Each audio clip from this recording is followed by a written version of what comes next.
지금 세상에서 가장 부유한 사람은 누구일까요? 대부분은 제프 베조스나 일론 머스크를 떠올리겠죠. 하지만 놀랍게도 이들보다 3배 이상 부자였던 인물이 실제로 존재했습니다. 그의 이름은 존 데이비슨 록펠러. 그의 부는 미국 전체 GDP의 1.5%에 달했으며 현재 가치로 환산하면 약 4천억 달러, 하나로 약 550조 원에 이릅니다. 그의 권력은 너무 막강해 미국 정부가 그를 견제하기 위해 특별법까지 만들어야 했죠. 오늘은 인류 자본주의의 얼굴을 바꾼 사나이 존 록펠러의 숨겨진 이야기를 파헤쳐 보겠습니다.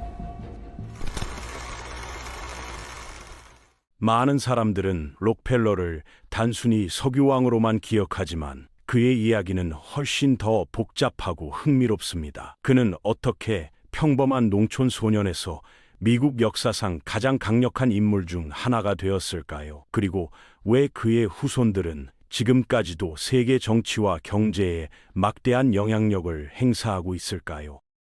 존 록펠러의 성공을 이해하려면 먼저 그가 태어난 시대적 배경을 알아야 합니다. 1839년 뉴욕주 리치포드에서 태어난 그는 특권층과는 거리가 멀었습니다. 그의 아버지 윌리엄 록펠러는 떠돌이 약장수로 사실상 사기꾼이었죠. 효과가 불분명한 약을 팔며 생계를 유지했고 말도둑이라는 소문까지 돌았습니다. 하지만 이런 불안정한 환경은 오히려 젊은 존에게 강한 동기부여가 되었을지도 모릅니다. 가족이 자주 이사를 다니며 불안정한 생활을 이어가던 중 1857년 그들은 오하이오주 클리블랜드에 정착했습니다. 이 도시는 당시 급성장 중이었고 특히 펜실베이니아 유전과 가까운 지리적 이점 덕분에 석유 산업의 중심지로 발전할 가능성이 있었죠. 어린 존은 다른 시골 아이들과 다르지 않았습니다. 농장 일을 돕고 닭과 칠면조를 키우며 평범한 일상을 보냈지만 한 가지 특별한 점이 있었습니다. 그는 유난히 조용하고 내성적이었죠. 이런 성격은 훗날 협상가로서의 냉철한 기질로 발전했습니다. 그의 첫 직업은 하루 50센트를 받는 보조 회계사였습니다. 고등학교도 중퇴한 채 시작한 밑바닥 일이었죠. 그러나 그는 단 한 푼도 허투루 쓰지 않고 저축했습니다. 그리고 이 돈에 아버지에게 빌린 돈을 보태 1859년 20살의 나이에 첫 사업을 시작했습니다. 록펠러 앤 클라크라는 상품 중개 회사를 세운 것이죠. 이 시점은 미국 석유 산업이 막 폭발적으로 성장하던 때였습니다. 클리블랜드의 지리적 이점 덕분에 그는 빠르게 사업 기반을 다졌고 단 2년 만에 파트너를 내쫓으며 단독 경영자가 되었습니다. 이후 화학자 사무엘 앤드루스와 손잡고 정유회사를 설립하며 본격적으로 석유 산업에 뛰어듭니다. 1870년 그는 31세의 나이에 스탠더드 오일을 설립했습니다. 이 회사는 곧 미국을 상징하는 제국이 되었죠.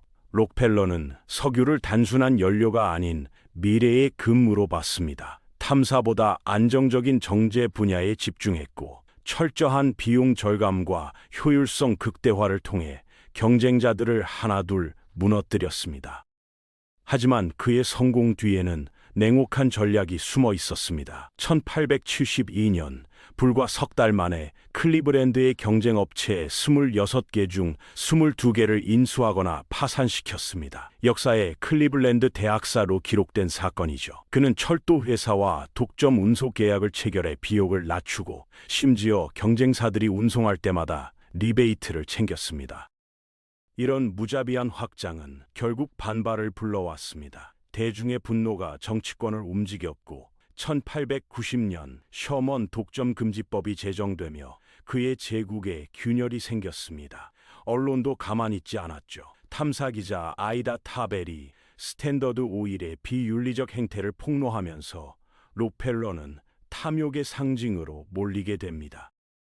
1911년 대법원은 스탠더드 오일의 불법 독점을 인정하며 회사를 34개로 분할하라고 명령했습니다. 록펠러는 56세의 나이에 경영 일선에서 물러났지만 아이러니하게도 이 조치가 그를 더 부자로 만들었습니다. 각 분할 기업의 주식을 보유한 덕분에 그의 자산 가치는 폭발적으로 증가했죠. 하지만 이 시기 그는 극적인 변화를 맞이합니다. 평생을 냉혹한 자본가로 살아온 록펠러가 자선가로 변신한 것이죠. 1913년 그는 록펠러 재단을 설립했습니다. 이 재단은 시카고 대학교, 록펠러 의학연구소, 그리고 중국 베이징 협화의학원 같은 기관 설립을 지원하며 인류 복원과 교육 발전에 기여했습니다.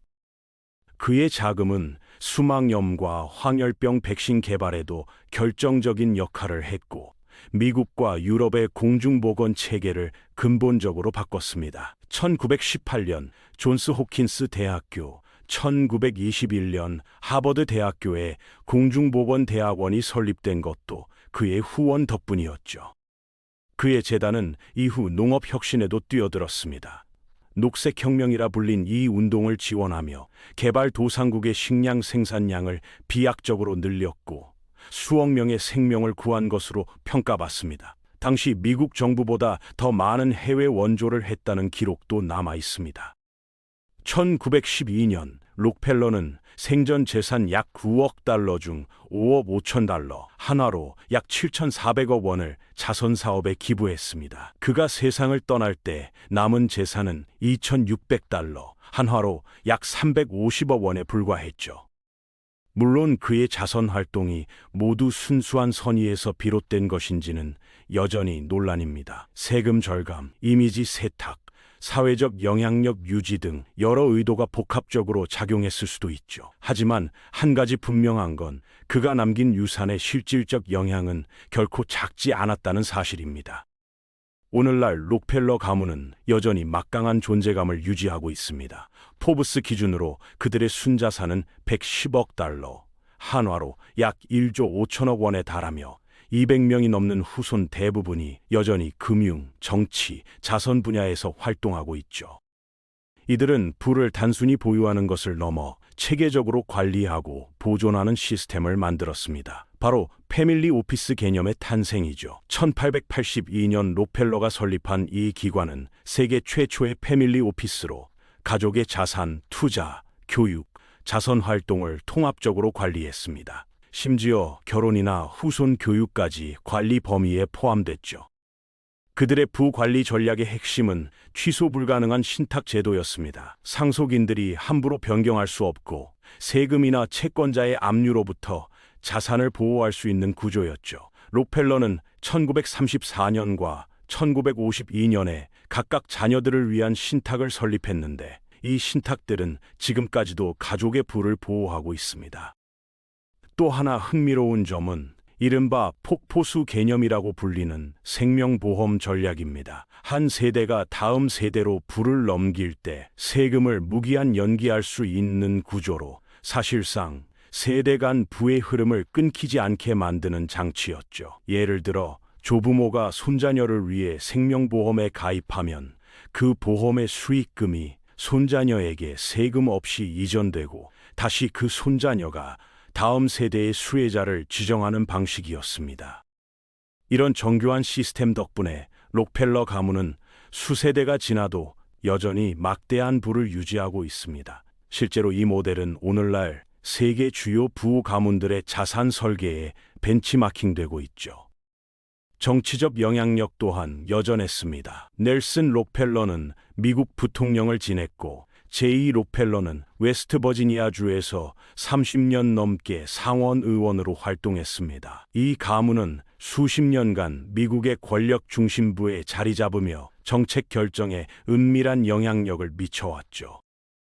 특히 냉전 시기에는 록펠러 재단이 미국 외교 정책의 그림자 역할을 했습니다. 재단은 공산주의 확산을 막기 위한 국제 연구와 교육 프로그램을 후원하며 미국의 이념적 영향력을 확장하는 데 기여했어요. 마셜 플랜과 함께 서유럽의 재건 과정에서도 그들의 손길이 닿아 있었죠.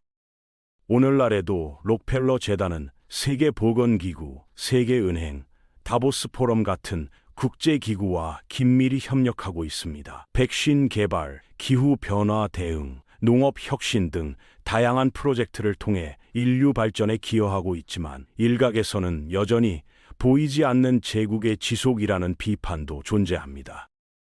결국 존 록펠러의 삶은 자본주의의 두 얼굴을 동시에 보여줍니다. 그는 냉혹한 경쟁으로 부를 쌓았지만 그 부로 세상을 다시 설계했습니다. 탐욕과 구원, 권력과 자선의 경계를 오가며 살아간 인물. 그의 이름은 단순한 부의 상징이 아니라 현대 자본주의 그 자체가 되었습니다.